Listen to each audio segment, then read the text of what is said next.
Queridas irmãs, queridos irmãos, eis-nos juntos em mais essa oportunidade abençoada, toda vez que nós nos reunimos para refletir sobre as obras da codificação, nós nos sentimos assim tocados, não é? Por esse sentimento nobre que é respeito, dignidade, amor, as nossas novas concepções do bem viver, da querência do bem, né? Como Kardec se explica. Nós temos hoje uma feliz incumbência com relação ao capítulo 7 do da nossa abençoada obra, o Evangelho segundo o Espiritismo. Uma bênção aos nossos corações, ao nosso raciocínio, ao nosso viver. Então, o capítulo 7, ele tem o título Bem-aventurado os pobres de espírito. E tem aí, vinculando aos nossos singelos estudos, os itens 7 a 10. O tema, nesses itens 7 a 10, se reveste daqueles mistérios ocultos aos doutos e aos prudentes. Mistérios ocultos aos doutos e aos prudentes.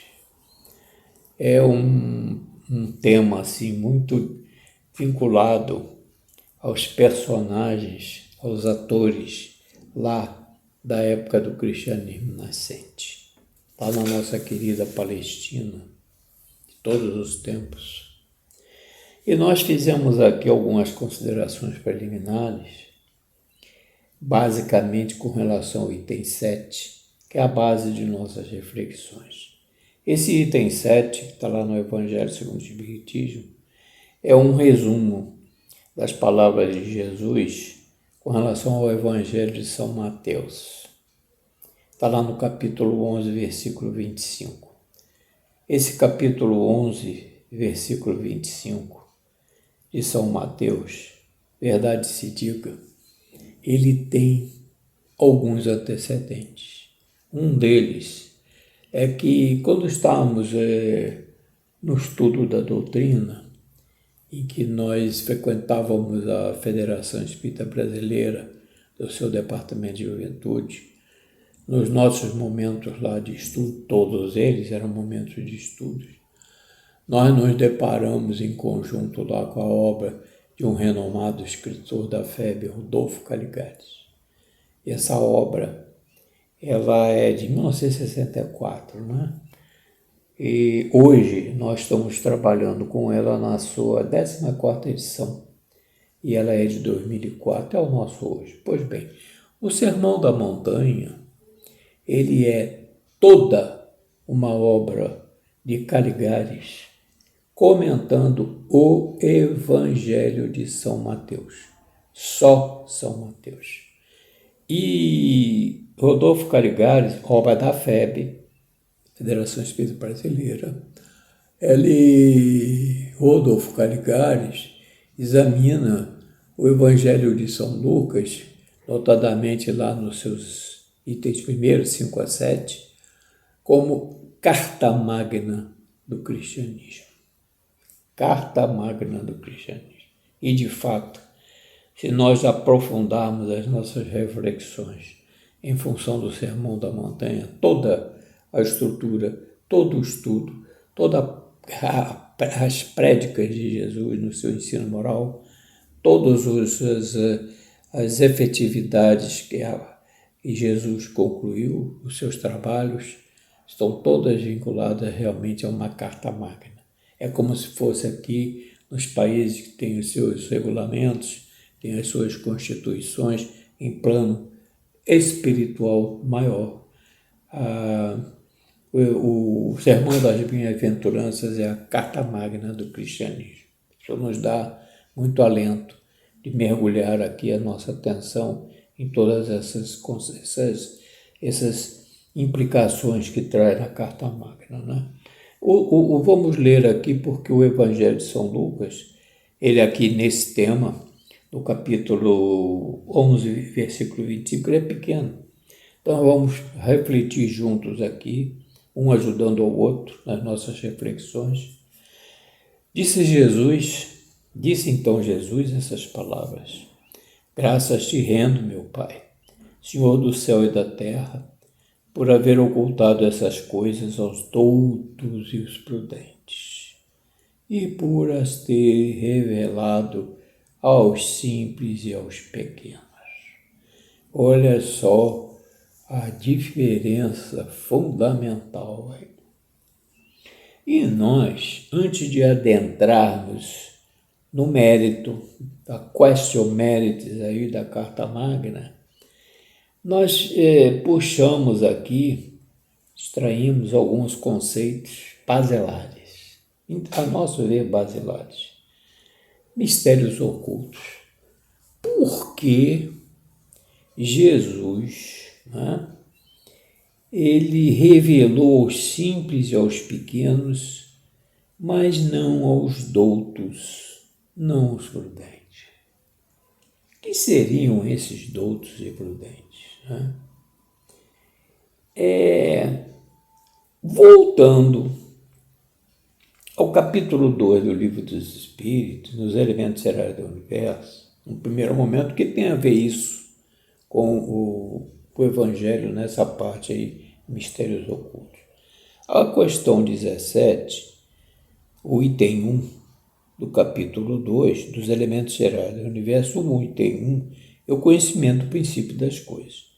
E nós fomos verificar ali no capítulo 17, em trabalho que nós já havíamos realizado, que Kardec racionalmente indaga aos espíritos se é dado ao homem conhecer o princípio das coisas. Se você está falando lá, nós estamos vendo mistérios ocultos, então vamos ver quais são esses princípios das coisas.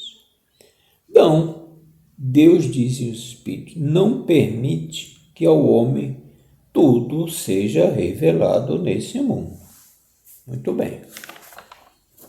E a questão 18, consequente, evidentemente, penetrará o homem um dia o mistério das coisas que lhe estão ocultas.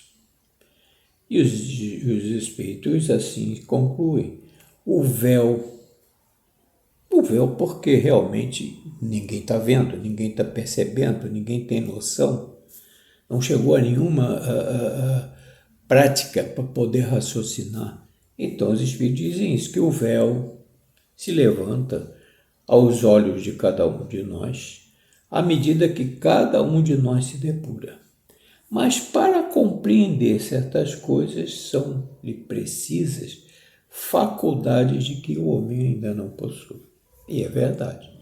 Nós, aos poucos, vamos adquirindo corpos mais, digamos assim, dentro da ciência divina, os nossos corpos vão se tornando cada vez mais depurados, mais adaptados à verdadeira vida, à realidade do mundo espiritual. E Kardec diz assim, a nota de Kardec, quanto mais consegue o homem penetrar nesses mistérios ocultos, tanto maior admiração lhe devem causar o poder e a sabedoria divina. Isso é uma conclusão racional, é uma conclusão lógica. Ainda não é por aí, isso vai ter suas consequências. Entretanto, diz Kardec, com base na orientação espiritual, que seja por orgulho, seja por fraqueza, a nossa própria inteligência se faz joguete da nossa ilusão. E é uma verdade. E conclui Kardec, no seu raciocínio, de que cada um de nós amontoa sistemas sobre sistemas. E cada dia mostra a cada um de nós quantos erros nós tomamos por verdades e quantas verdades rejeitamos como erro. É essa inversão de valores que é muito nossa, que é muito da criatura humana. São outras tantas decepções que cada um de nós traz para alimentar o que? O nosso orgulho. E agora adentrando já no Evangelho de São Mateus, lá no 11:25, nós fizemos a nós mesmos a seguinte pergunta, e nós estamos aqui estudando eu também propondo aos irmãos esse raciocínio. O que são os doutos e prudentes lá, à época, na Palestina de Jesus? Então, nós colocamos aqui que os doutos na antiguidade eram sinônimo de sábios. E quando a gente fala em sábio, a gente já vai vendo aqui o orgulho, o egoísmo, que é muito próprio de nós, né?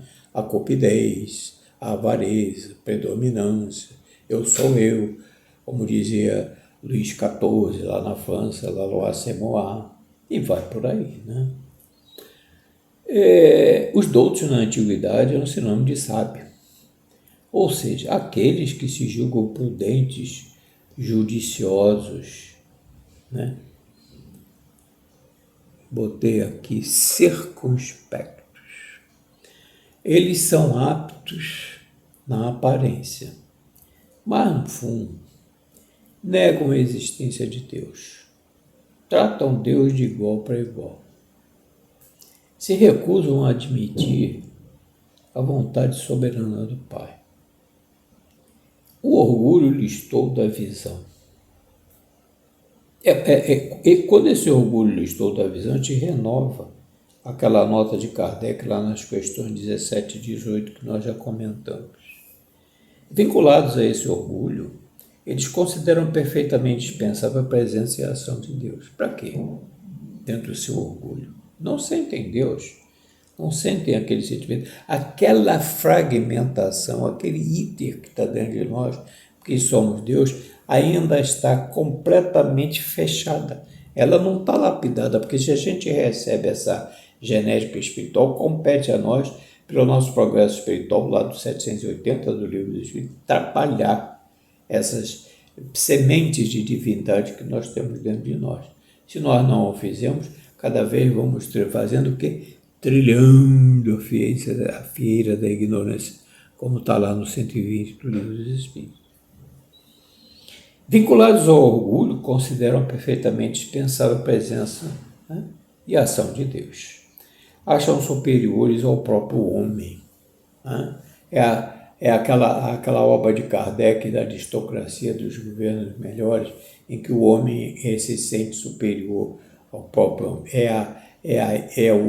A autoridade do homem sobre o próprio homem, lá nos governos melhores. Então é por essa razão, por essa dicotomia de procedimentos, né, é que Deus deixa a pesquisa dos segredos da terra aos seus doutos. Porque o sábio estuda as leis da natureza. O homem de bem estuda as leis morais. Está lá também na parte inicial do Livro dos Espíritos. O sábio, é o que acabamos de falar aqui, estuda as leis da natureza. E o homem de bem, as leis do amor, da justiça e da caridade, que são as leis morais que estão a todas as luzes na parte terceira do Livro dos Espíritos. E concluindo, né, dando conclusão a essas reflexões que estamos fazendo, de bem-aventurados os próprios Espíritos, vamos chegar lá, nós concluímos que, conforme os Espíritos nos trazem, que o juízo de Deus não é idêntico ao do homem, e nem poderia ser.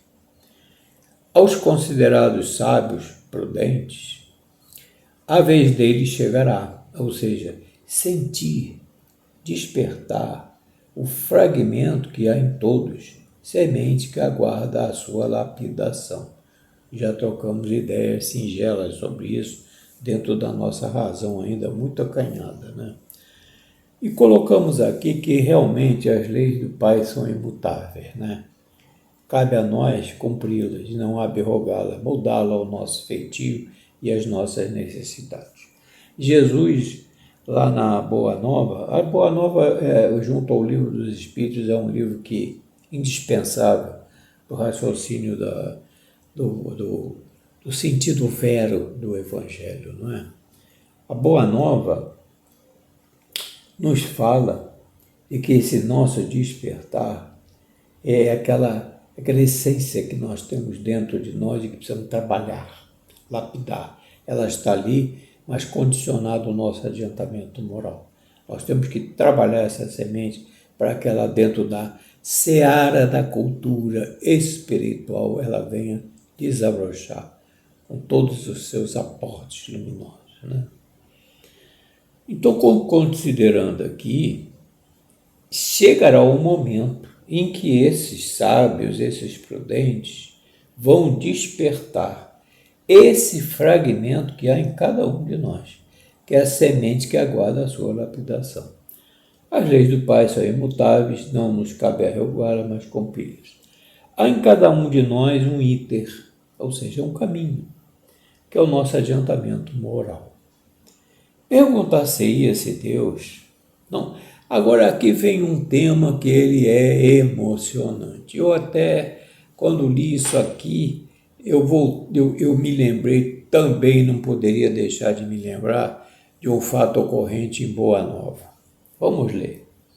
Há em cada um de nós um item, um caminho, que é o nosso adiantamento moral. Perguntar-se-ia se Deus não poderia tocá-los, ou seja, aos doutos e aos prudentes, em face de manifestações retumbantes, diante das quais eles se inclinariam os mais obstinados e incrédulos. E aí, dizem assim os espíritos, mas onde estaria o mérito de cada um? Onde é que estaria aquele trabalho nosso, individual e coletivo? Não é? No sentido de fazer essa depuração dessa genética espiritual de cada um de nós. Deus não age com privilégios. O que ele faz, sim. As suas leis serão sempre obedecidas. Não consta nos anais, nas escrituras, na doutrina codificada, nas verdades inconcussas que os Espíritos nos trazem sobre a égide divina, sobre o Consolador prometido por Jesus, de que haja aí uma mudança de rumo na espiritualidade superior para nos atender. Não. Esses efeitos retumbantes que chamariam atenção, reuniria todos os espíritos negativos, os chamaria para esses efeitos redundantes, clama por uma razão. Olha a razão aí. O nosso adiantamento moral, o nosso esforço. E na Boa Nova, há um fato muito interessante. Tadeu, que era um discípulo de Jesus, foi chamado certa feita para cuidar de uma lunática. Foi levado uma lunática. Apesar de todos os esforços, Tadeu não conseguiu curá-la. Só à noite, com a presença de Jesus, a menina foi restabelecida. Tadeu ficou cismado e ainda indagou de Jesus: mas por que Jesus não me passa essa maneira que ele tem tão fácil de curar os enfermos? Por que ele não distribui aos seus discípulos o mesmo poder? E ele questionando Jesus sobre isso. E Jesus pergunta a ele qual a razão da vida dele, de Tadeu, introduzir o reino dos céus em meu coração. Mas por que, diz Jesus, você quer introduzir em você? E se esse é o seu objetivo, por que você quer que primeiro seja feito nos demais, que estão na fieira da ignorância, necessariamente não do mal? Mal é consequência de um caminho. Absorve-se a vibração negativa. E então, a conclusão lá no livro, né, de Boa Nova é isso. Jesus explica que não consta que Deus, na sua sabedoria, nas suas atividades, venha decliná-las dela para cuidar do desenvolvimento moral de cada um de nós, porque as suas leis são imutáveis. Somos nós que devemos cumpri-lo. Agora, ele age sim, dentro da soberania dele, de uma forma. Deixa sempre uma porta aberta para que cada um de nós possa trilhar outros caminhos, rever aqueles em que não se foi bem, né? E quais são esses caminhos? O próprio Jesus. Porque Jesus já dizia, eu sou a porta, ninguém vai ao Pai por meu intermédio.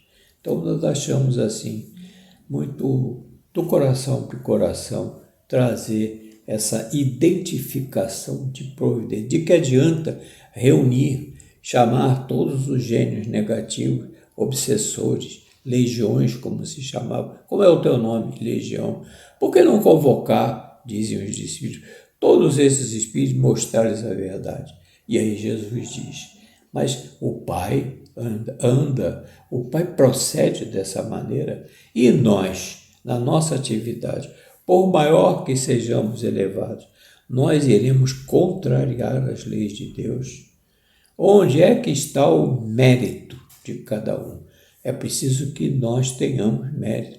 Em ponto bem menor, nas nossas atividades terrenas, nós que trabalhamos em empresas, que vivemos nas empresas, as empresas têm lá o seu plano de classificação de cargo de salário, tem a avaliação dos seus trabalhadores, e se ele é pontual, se ele é negligente, se ele não apresenta soluções, se ele não tem criatividade, se ele nada faz de bom, se ele não traz novas linhas de repercussão melhor com relação aos seus trabalhos, todos temos um boletim de avaliação, cada um de nós é medido, temos as nossas classificações, 7, 7,5, 8, 9, raramente um 10, a maioria são todos ainda notas muito baixas, como no plano espiritual, as nossas avaliações variam ao infinito. Então, todos nós estamos numa longa caminhada, num séquito interno, até chegarmos a essas concepções, né, que não estão necessariamente, embora hoje o progresso da ciência, vinculados a doutos, a prudentes, né?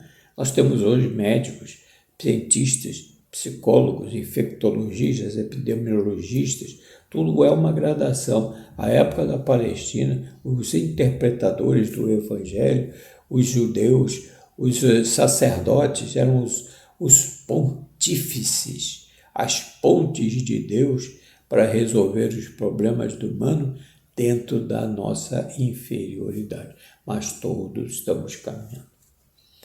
Então, esse é um ponto final que eu destaquei aqui dentro dessa apresentação, de que valeria a pena a luz a um cego, necessário que antes se lhe destrua a causa do mal. Por isso que na Gênese, naqueles capítulos em que Jesus curava, né, ele sempre dizia, filha, filho, vai em paz, a tua fé te salvou, mas não voltes a pecar para que não te aconteça coisa pior.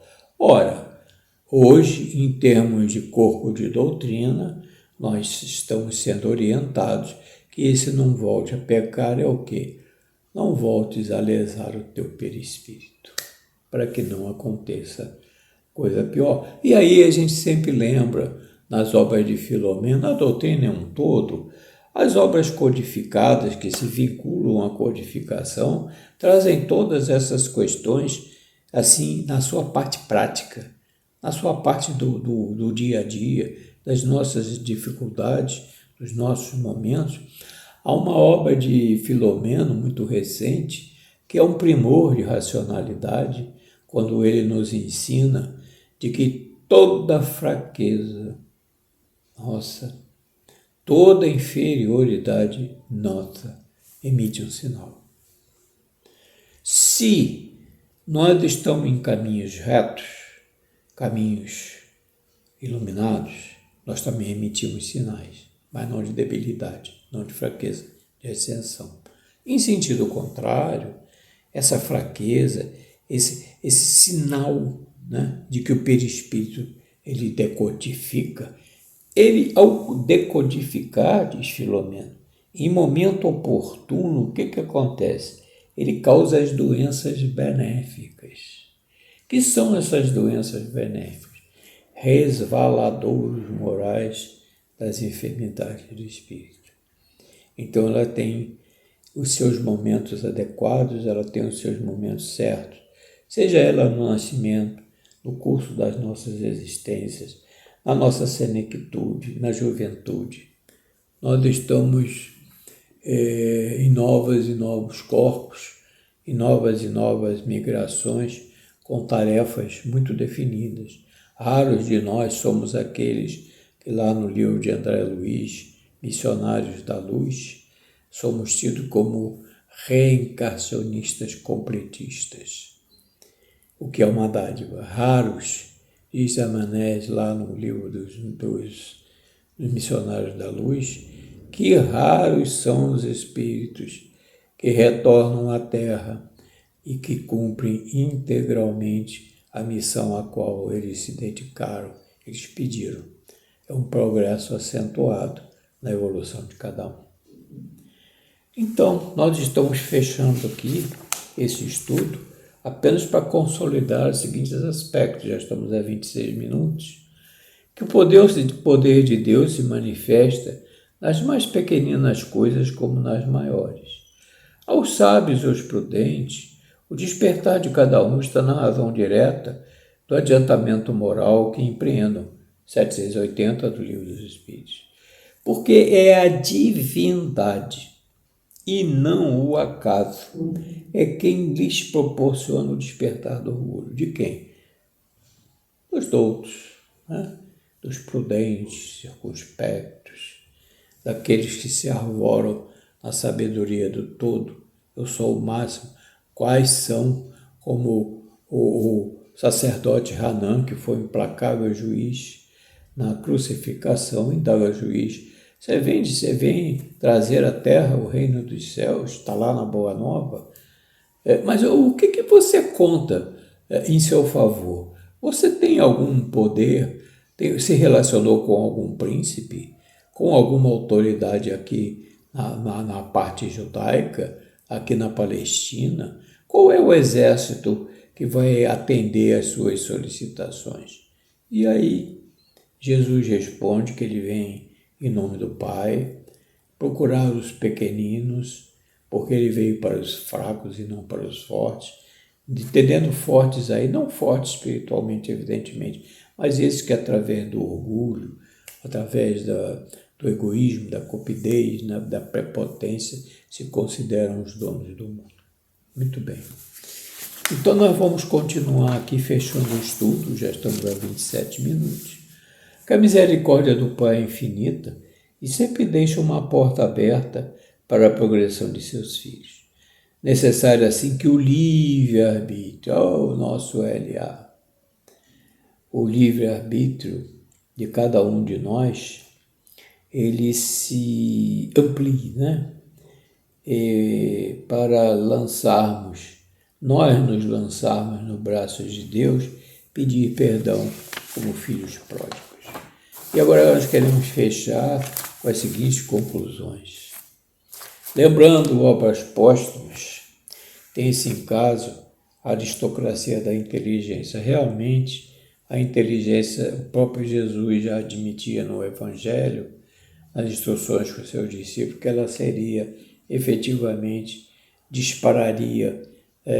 teria um alento maior no desenvolvimento da criatura humana. E isso é um fato.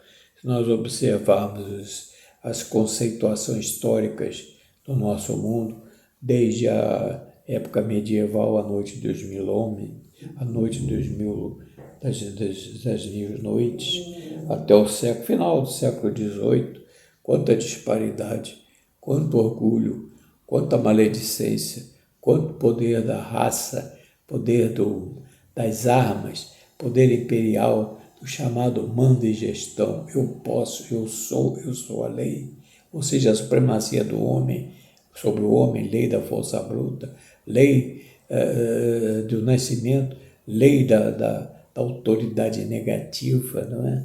Então tudo isso vai compondo as nossas estações de aprimoramento espiritual.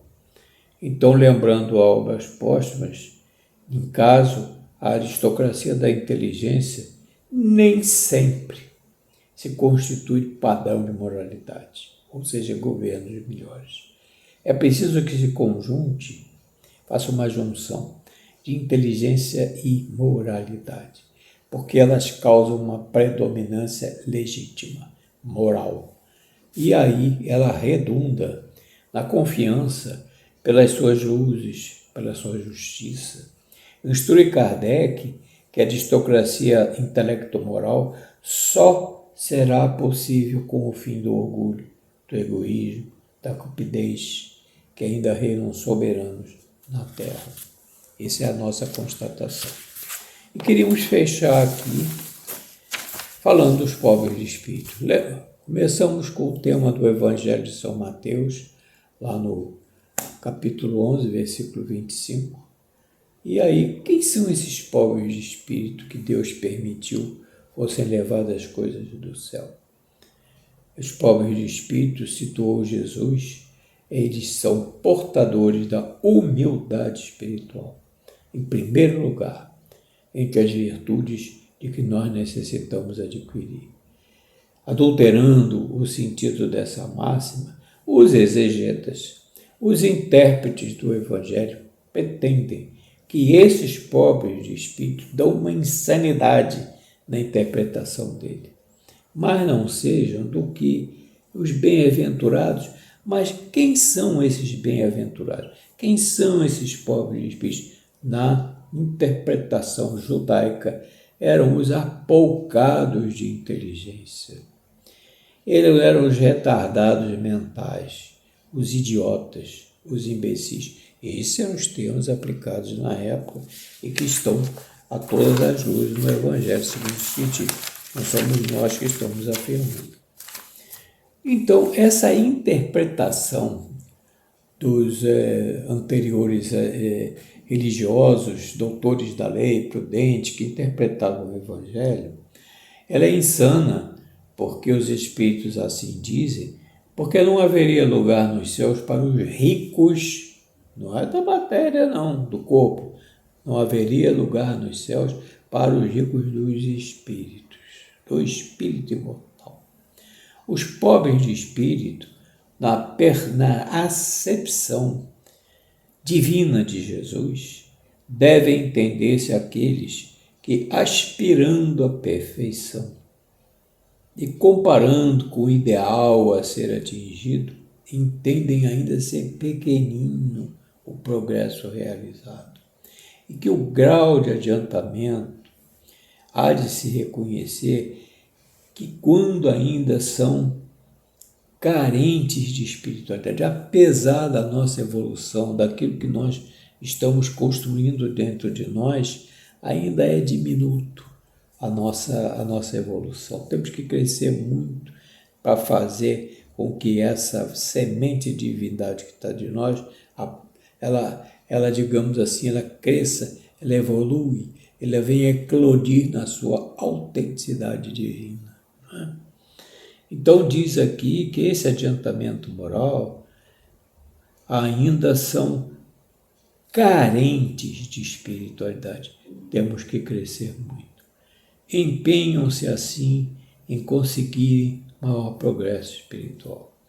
E aí a gente ousa considerar aqui, e para reconhecer esse progresso moral, como está lá na questão 115 do Livro dos Espíritos, é conhecer a verdade, como Jesus ensinava aos seus espíritos, seus discípulos, porque a verdade nos transforma, a verdade nos liberta, e de verdade em verdade, que é a nossa era de transição, qualquer que seja o momento em que estejamos passando, nós, através dela, das verdades inconcussas, nós vamos nos aproximando da perfeição. E ao nos aproximarmos da perfeição, vamos nos aproximando do Pai. E para nos aproximarmos do Pai, nós vamos habitando o quê? A comunidade de espíritos puros, da qual Jesus é o nosso modelo, é o nosso paradigma, e por isso ele veio até a esse mundo mostrar os caminhos veros da nossa libertação, a nossa autenticidade espiritual. Então estão aí as reflexões desse tema, nós estaremos do Evangelho, nos lembramos do Livro dos Espíritos, nos lembramos da Serra dos Médios de Emmanuel, nós nos lembramos do livro do Boa Nova, de Humberto de Campos. Estamos felizes por esses momentos, absorvendo essas lições e trazendo-as não para o outro, mas para nós mesmos, para nosso progresso, que por mais elevado que seja, como está aqui, dito por Jesus, ainda é pequeno. Temos muito que progredir, temos que ocupar esses espaços infinitos que se desdobram, não é? Através dos espaços que são todos ocupados e que não existe nada vácuo. É a misericórdia divina se impondo a todos. Graças a Deus, obrigado pela paciência, obrigado por nos ouvir. Que a misericórdia divina esteja em nossos corações, agora, hoje e sempre. Graças a Deus, até o próximo.